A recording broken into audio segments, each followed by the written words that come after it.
Assalamu alaikum to everyone. Hello my dear students, how are you? Alhamdulillah, I am also fine. In the last class, I discussed about the basic rules of changing narration.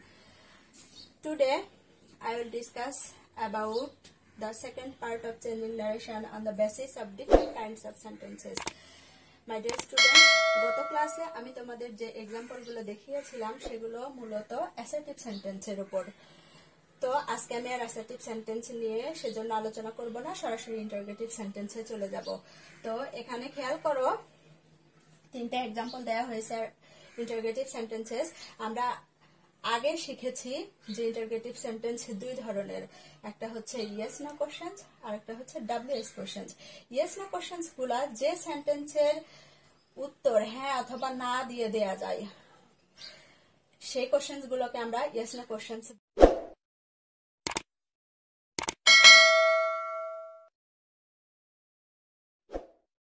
বলবো। আরেকটা কথা যে yes no questions গুলা তোমার helping verb দিয়ে শুরু হবে। Do, does, did, am, is, are, was, were, may, might, can, could, shall, should, will, would, etcetera, এগুলো দিয়ে শুরু হবে। আর ডাব্লিউএস কোশ্চেনসটা শুরু হবে ডাব্লিউএস ওয়ার্ড দিয়ে, যেগুলোকে আমরা কি বলবো, ইন্টারোগেটিভ প্রোনাউন অথবা ইন্টারোগেটিভ অ্যাডভার্ব, এগুলো হু, হোয়ার, হোয়াট, হাউ, হোয়েন, এটসেট্রা। আর এগুলোর অ্যান্সার তোমার সাধারণত বর্ণনামূলক হয়। তো বোঝা গেছে ইয়েস নো কোশ্চেনস এবং ডাব্লিউএস কোশ্চেনস। আচ্ছা ঠিক আছে, এবার তোমরা বোর্ডের দিকে খেয়াল করো, উদাহরণগুলো লক্ষ্য করো। আমরা এই এক্সাম্পল গুলোর মাধ্যমেই চেঞ্জিংটা শিখবো, ইন্টারোগেটিভ সেন্টেন্সকে কিভাবে ডিরেক্ট থেকে ইনডিরেক্ট করা যায়। তো চলো আমরা এক্সাম্পলে চলে যাই। নাম্বার 1 দেখো, Salim said to his sister, will you go to school today. এখন আমরা চেঞ্জিং এ যাব। আগেই বলে রাখছি যে ইন্টারোগেটিভ সেন্টেন্সকে ডিরেক্ট থেকে ইনডিরেক্ট করতে রিপোর্টিং ভার্বটা আজকে পরিণত হবে। রিপোর্টিং ভার্ব কোনটা এখানে? সেড টু, রিপোর্টিং ভার্ব, তাই না? Reporting verb. আর আগে শিখেছি আমরা যে ইনভার্টেড কমার ভিতরের অংশকে কি বলবো? ইনভার্টেড কমার ভিতরের অংশকে বলবো রিপোর্টেড ভার্বে পরিণত হবে। তো এখানে সেড টুর পরিবর্তে আমরা কি বসাবো? আস্কড। আস্কড যেহেতু এটা পাস্ট ফর্ম, তো এটাও পাস্ট ফর্ম, এখানে আর প্রিপজিশন বসাবে না। Salim asked his sister. আচ্ছা, সিস্টার, এখানে ইনভার্টেড কমা এবং কমাও উঠে গিয়ে কি বসবে? ইফ বা ওয়েদার। আগে আমরা অ্যাসার্টিভ সেন্টেন্সে কি বসাতাম? অ্যাসার্টিভ সেন্টেন্সে আমরা বসাতাম দ্যাট, কিন্তু ইন্টারোগেটিভ সেন্টেন্সের ক্ষেত্রে দ্যাট আর হবে না, ইফ বা ওয়েদার হবে। Salim asked his sister if অথবা ওয়েদার। এখানে দেখো আরেকটা কথা বলে রাখি যে ইন্টারোগেটিভ সেন্টেন্সকে আমরা যখন ডিরেক্ট থেকে ইনডিরেক্ট করব, সেক্ষেত্রে সেটা ইন্টারোগেটিভ আর থাকবে না, ইনডিরেক্টে যে সেটা অ্যাসার্টিভ সেন্টেন্সে পরিণত হবে। তো অ্যাসার্টিভ সেন্টেন্সে যেহেতু পরিণত হবে, সেহেতু আগে আমরা সাবজেক্ট বসাবো, তারপরে হেল্পিং ভার্ব। এখানে সাবজেক্ট হিসেবে আছে কোনটা? ইউ।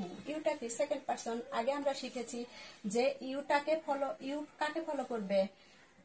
রিপোর্টিং ভার্বের অবজেক্টকে। তো হিজ সিস্টার স্বাভাবিকভাবে মেয়ে, তাহলে ইফ শি। এখন আরেকটা কথা আছে, হেল্পিং ভার্ব হলেও আমরা আগে শিখেছি যে উইলের পরিবর্তে আমরা উড বসাবো, তাহলে ইফ শি উড।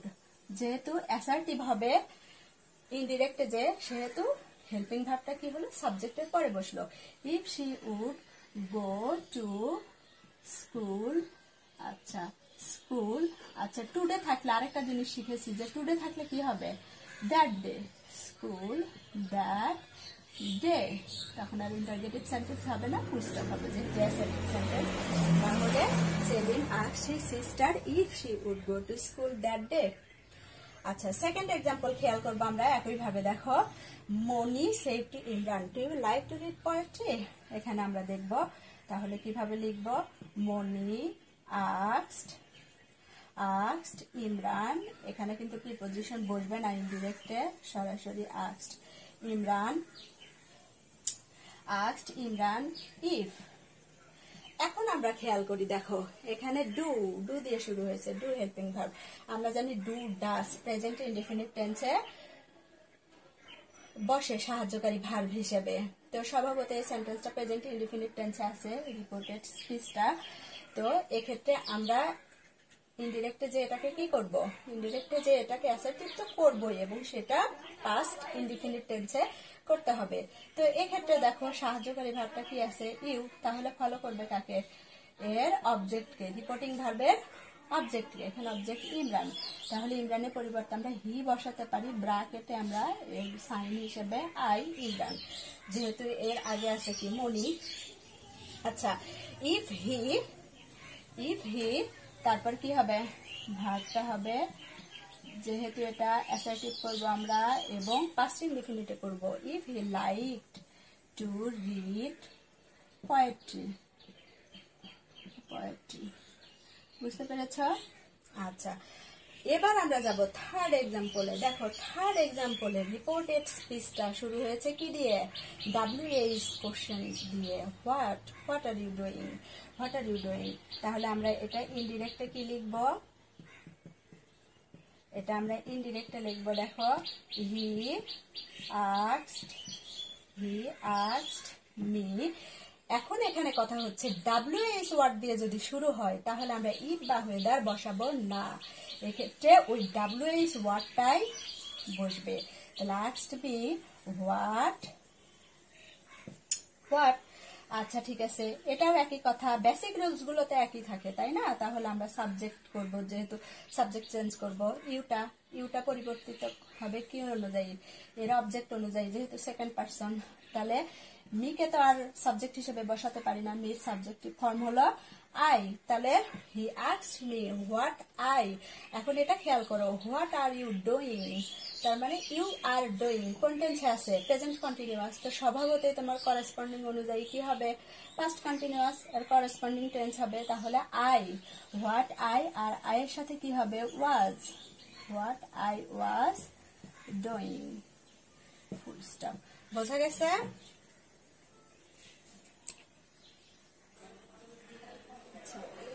আচ্ছা দেখো, এবার আমরা ইম্পারেটিভ সেন্টেন্স নিয়ে আলোচনা করব। এখানে ইম্পারেটিভ সেন্টেন্সের 4টা উদাহরণ দেওয়া হয়েছে।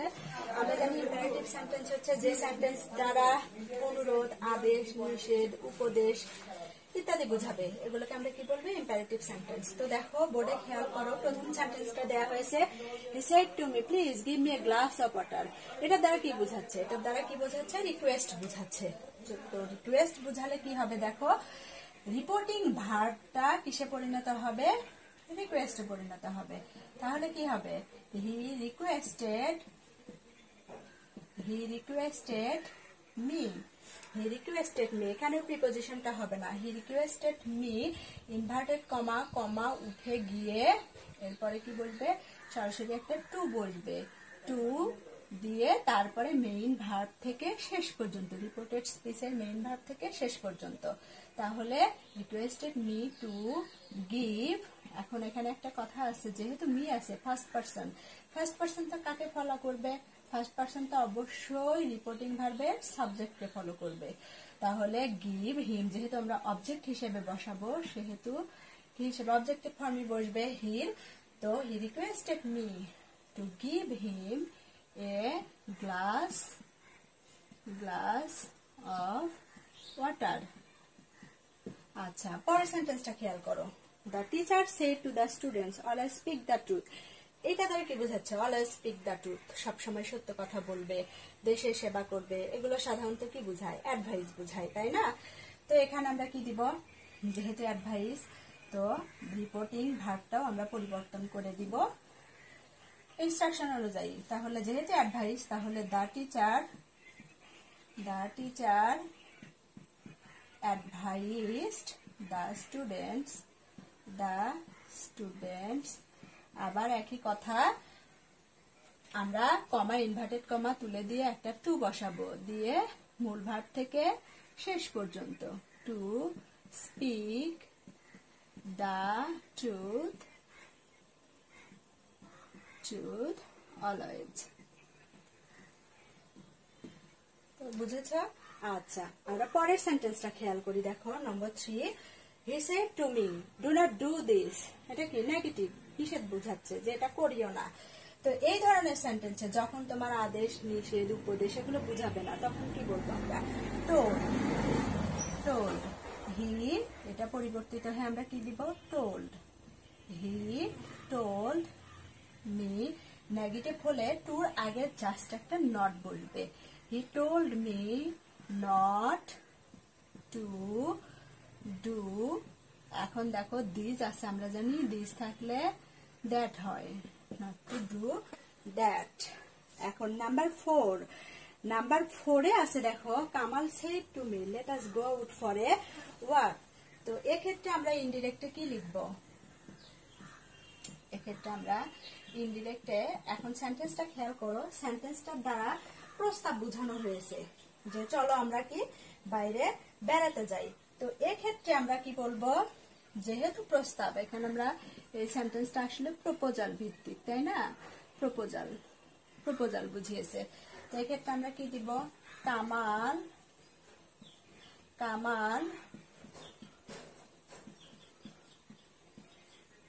proposed to me that বসবে, এক্ষেত্রে আবার দ্যাট বসবে।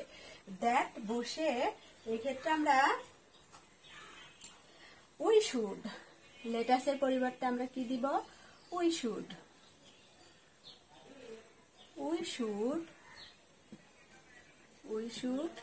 go out for a walk। ঠিক আছে? এখন তোমাদের কোশ্চেন হতেই পারে,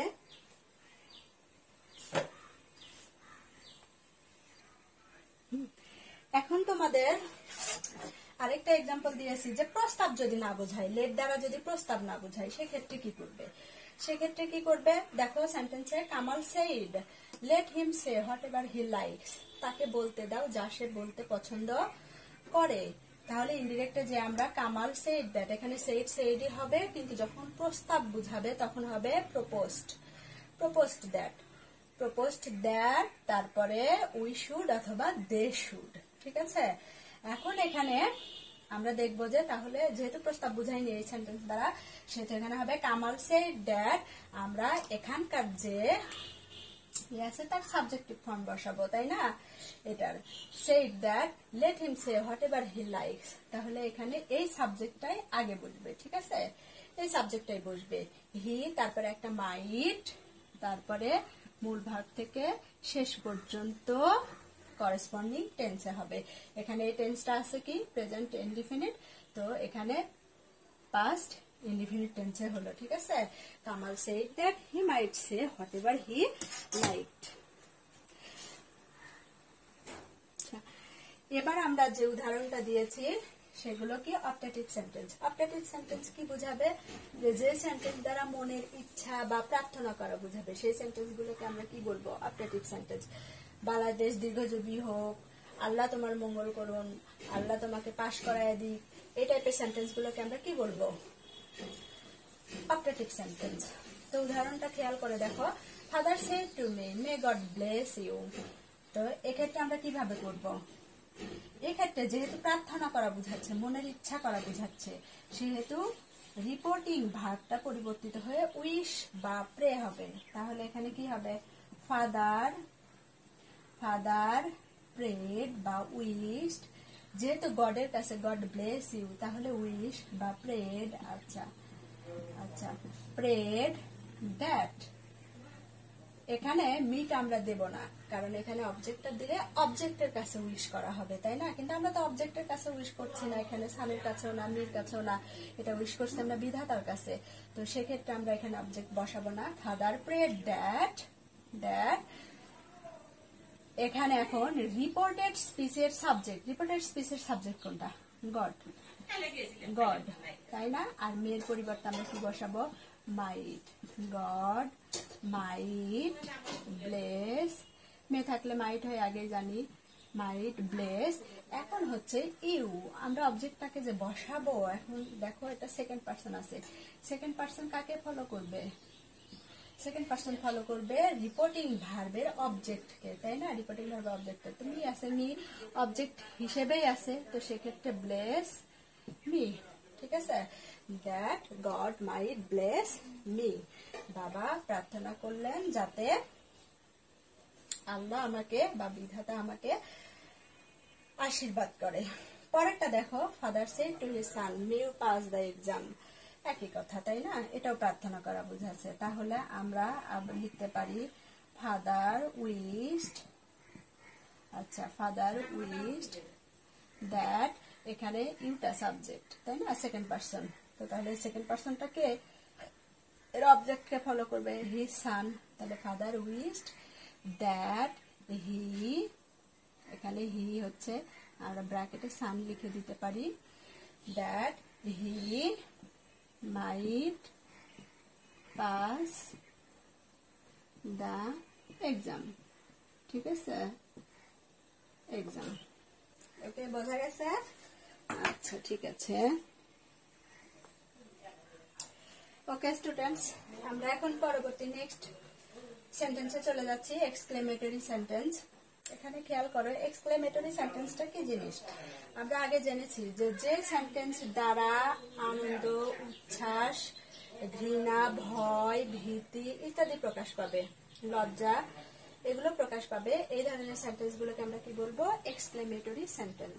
তো এক্সক্লেমেটরি সেন্টেন্সকে ডিরেক্ট থেকে ইনডিরেক্ট করার যে উপায়টা, সেটা হচ্ছে এক্সক্লেমেটরি সেন্টেন্সটির দ্বারা, রিপোর্টেড স্পিচের সেন্টেন্সটার দ্বারা যদি আনন্দ বা উচ্ছ্বাস প্রকাশ পায়, তাহলে কি হবে, রিপোর্টিং ভার্বটা এক্সপ্লেইনড উইথ জয় দ্বারা হবে। আর যদি দুঃখ প্রকাশ পায়, তাহলে এক্সপ্লেইনড উইথ সরো হবে। এখানে একটু খেয়াল করো, দেখো প্রথম সেন্টেন্সটা, the man said how fine the bird is. এখানে এই সেন্টেন্সটা রিপোর্টেড স্পিচ দ্বারা কি বোঝাচ্ছে, রিপোর্টেড স্পিচ দ্বারা পাখিটা, লোকটি বলল কি সুন্দর পাখি, বা পাখিটা কত সুন্দর, এটা দ্বারা কি বোঝাচ্ছে, আনন্দ না? তো সেক্ষেত্রে আমরা এটা ইনডিরেক্ট কিভাবে করতে পারি, the man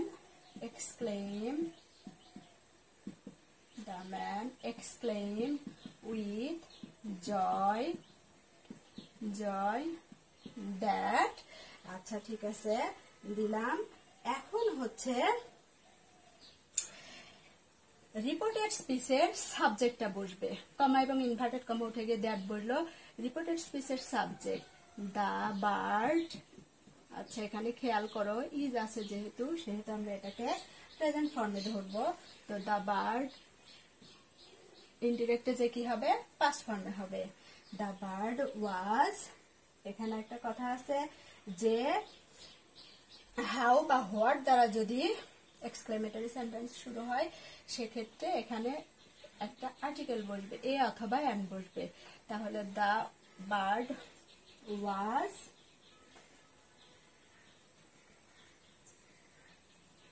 the bird was article, sorry আমি ভুল বলেছি, দ্য বার্ড ওয়াজ ভেরি অথবা গ্রেট বসবে।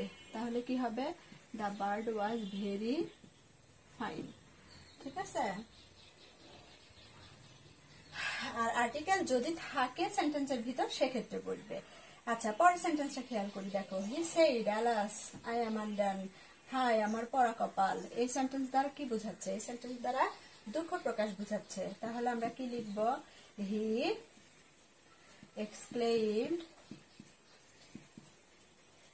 exclaimed with sorrow that, এখানে কি হবে, আমরা বলেছি যে রিপোর্টেড স্পিচের সাবজেক্টই বসবে। তাহলে কি হবে, sorrow that, আচ্ছা সাবজেক্ট আছে, এটা ফলো করবে কাকে, আই আছে ফার্স্ট পারসন, তাহলে ফলো করবে এর সাবজেক্টকে।